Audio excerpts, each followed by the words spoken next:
গ্রেপ্তারির 3 সপ্তাহ পরেও স্বমহিমায় আরিয়াদহ কাণ্ডের ত্রাস জয়ন্ত সিং, তাকে ধরেও রাখল না পুলিশ। যখন আজ তাকে আদালতে পেশ করা হচ্ছে সেই সময় জয়ন্ত সিংকে ধরেও রাখল না পুলিশ। জয়ন্ত সিং হাঁটতে হাঁটতে গাড়ি থেকে নেমে বললেন, দেখা যাক কি হয়। আরিয়াদহ কাণ্ডে রাস্তায় ফেলে মা কলেজে ছেলেকে মাত্রকে মারধরের ঘটনায় তার ইতিমধ্যেই পুলিশ হেফাজত হয়েছে। এর পাশাপাশি জয়ন্তের পুলিশ হেফাজত, জয়ন্তের সাগরের সৈকত মামলার 3 দিনের পুলিশ হেফাজতের নির্দেশ দিয়েছে আদালত।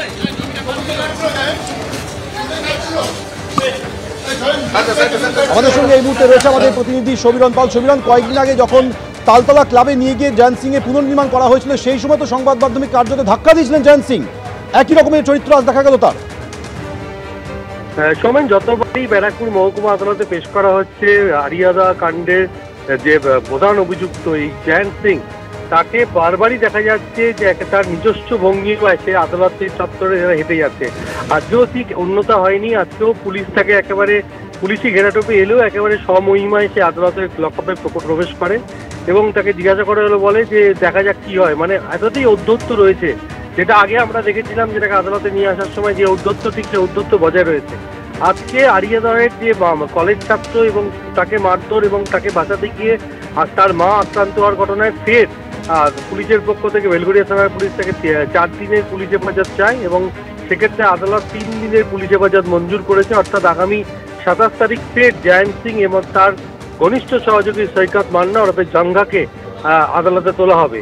এর পাশাপাশি তোমাকে বলি রাহুল গুপ্তাকে তাকে কলেজ ছাত্রকে মারধর এবং বাঁচাতে গিয়ে তার মাকে মারধরের ঘটনায় 29 তারিখ পর্যন্ত অর্থাৎ 5 দিনের জেল হেফাজতের নির্দেশ দেওয়া হয়েছিল।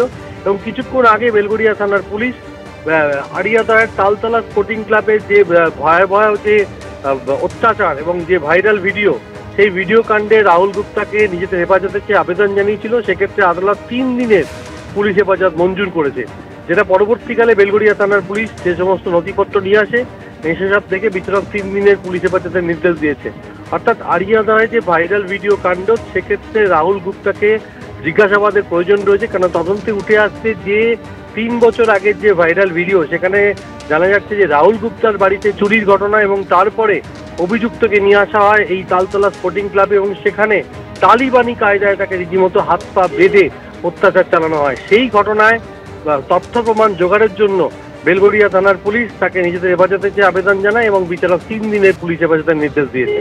সমেন, অর্থাৎ যে ঔদ্ধত্য আগে দেখা গিয়েছিল সেই একই রকমের ঔদ্ধত্য নিয়ে আজ কোর্টে ঢুকলেন জয়ন্ত সিং। তোমাকে ধন্যবাদ সমীরণ।